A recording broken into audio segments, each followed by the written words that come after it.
एक तरफ पाकिस्तान में गाजा को लेकर गृह युद्ध छिड़ गया है, तो वहीं आज गाजा में इजराइल हमास में छिड़े युद्ध के 24 महीने का नर्क का अंत हो गया है।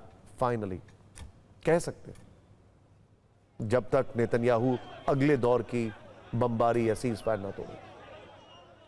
पूरे 738 दिन बाद नर्क से भी बदतर वो कैद, वो डर, वो इंतजार आखिरकार खत्म हुआ। गाजा की सुरंगों में बंद इजराइल के 20 बंधक आज आजाद हो चुके हैं। ये वो पल है जिसका इंतजार पूरी दुनिया कर रही थी। ये वो लोग हैं जिन्हें 2023 में हमास ने इजराइल पर हमला कर बंधक बना लिया था। 2 वर्षों तक अंधेरे में बंदूकों की नोक के नीचे डर डर कर जिंदगी बिताने वाले इजरायली नागरिक अब खुली हवा में सांस ले रहे हैं। आखिर कैसे डोनाल्ड ट्रंप ने इसे अपने पीस प्लान का मास्टर स्ट्रोक बताया और कैसे वो इसका पूरा क्रेडिट ले रहे हैं, इस पर फिक्र की फाइल में आपको डिटेल इंफॉर्मेशन मिलेगी। लेकिन पहले तस्वीरें देखते हैं, ध्यान से देखिएगा। बंधकों की रिहाई के दिन आज डोनाल्ड ट्रंप इजराइल पहुंचे। इजराइल के इतिहास में ट्रंप चौथे राष्ट्रपति हैं जिन्होंने इजरायली संसद को संबोधित किया है। लेकिन ट्रंप के संबोधन के दौरान हंगामा भी हुआ। 2 लेफ्टिस्ट, ऐसा कहा जा रहा है, इजरायली सांसदों ने ट्रंप का विरोध किया। दोनों फिलिस्तीन समर्थक सांसद जो है वो डोनाल्ड ट्रंप की तरफ बढ़े। एक सांसद का नाम है अमान ओहदे और दूसरे सांसद हैं ओफर आसिफ। दोनों लेफ्ट सांसदों ने ट्रंप को नरसंहार की तस्वीर दिखाकर विरोध किया। इसके बाद सुरक्षा कर्मियों ने मुस्तैदी दिखाते हुए उन्हें बाहर कर दिया। इस पर ट्रंप ने मन से ही कह दिया कि यह कारगर तरीका था, वेरी इफेक्टिव एक्शन। लेकिन इससे पहले बंधकों की रिहाई के दौरान इजराइल से लेकर फिलिस्तीन तक जश्न की तस्वीरें दिखी। तेल अवीव से लेकर गाजा के खान यूनिस तक आज लाखों लोगों की आंखों में खुशी के आंसू आ गए।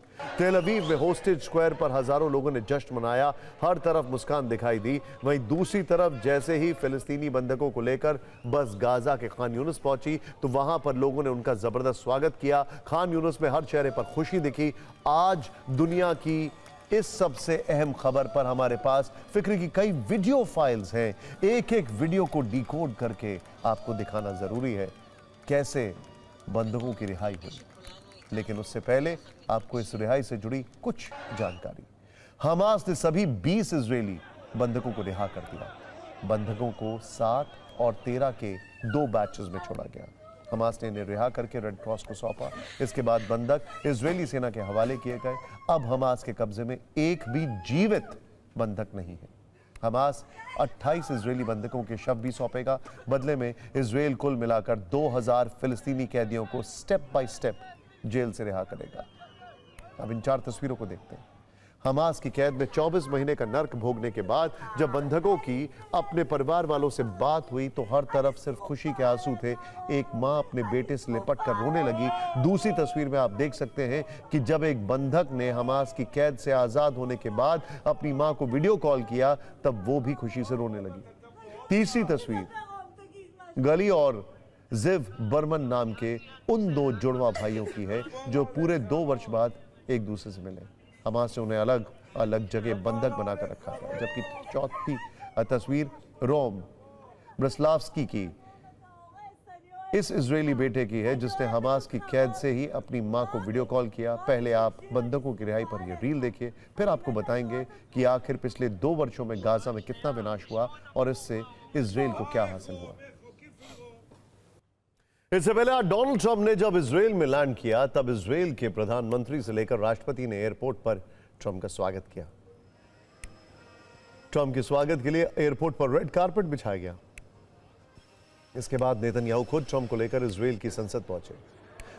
उनके साथ बड़ी संख्या में इजरायली सांसद भी चल रहे थे। ट्रंप ने संसद भवन की विजिटर बुक पर हस्ताक्षर किए और उन्होंने डायरी में लिखा कि यह उनके लिए बहुत बड़ा सम्मान है। ट्रंप ने इसे एक नई शुरुआत बताया। इसके बाद जब ट्रंप संसद भवन को संबोधित करने के लिए पहुंचे तब काफ़ी देर तक तालियां बजाकर उन्हें स्टैंडिंग ओवेशन दिया गया। लगभग 3 मिनट का स्टैंडिंग ओवेशन था ये।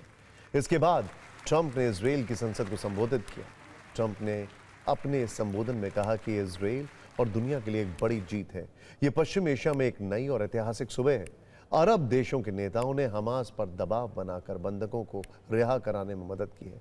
इतने सारे देश शांति के लिए एक साथ काम कर रहे हैं। वहीं नेतन्याहू ने इजरायली संसद को संबोधित करते हुए कहा कि डोनाल्ड ट्रंप व्हाइट हाउस में इजराइल के अब तक के सबसे अच्छे दोस्त हैं। किसी भी अमेरिकी राष्ट्रपति ने इजराइल के लिए इतना कुछ नहीं किया है।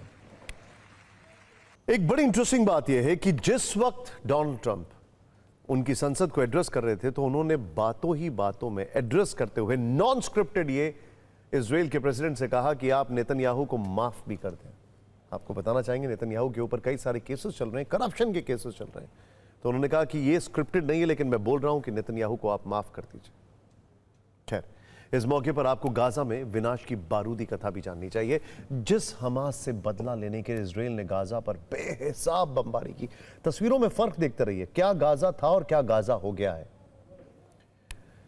अब सोचिए वो गाजा फिर कभी बस पाएगा, बहुत मुश्किल है कहना, क्योंकि पिछले 2 वर्षों में इजराइल ने बम और मिसाइल दागकर गाजा को कब्रिस्तान बना दिया है। पिछले 2 वर्षों में गाजा में 67,000 से ज्यादा मौत हुई है, 1,70,000 से ज्यादा जख्मी लोग, गाजा में करीब 60 से 70% महिलाएं और बच्चे मारे गए।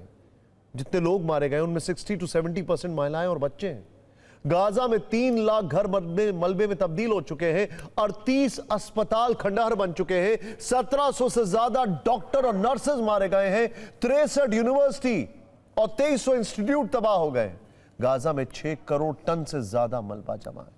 गाजा की लगभग 92% इमारतें नष्ट हो गई हैं, 88% ऑफिसेस खंडर में बन चुके हैं, 62% लोगों ने घर गंवा दिए हैं। इतना विनाश और बर्बादी देखने के बाद आज बंधकों की रिहाई से इजराइल और हमास में पीस डील हो।